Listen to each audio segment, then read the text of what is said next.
जातीवर आधारित मतदानावरती केंद्रीय मंत्री नितीन गडकरींनी मोठं विधान केलंय।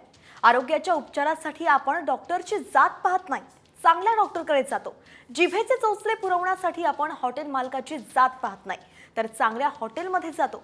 मग आपण आमदार निवडताना आपण त्याची जात का पाहतो, असा सवालच केंद्रीय मंत्री नितीन गडकरींनी विचारलाय।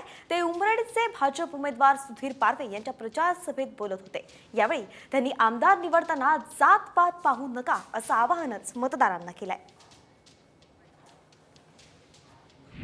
तुम्हाला जर चांगल्या रेस्टॉरंटमध्ये जायचं असेल तर तुम्ही त्या रेस्टॉरंटवाल्याची जात पाहता का जिभेला काय चांगलं लागेल ते पाहता?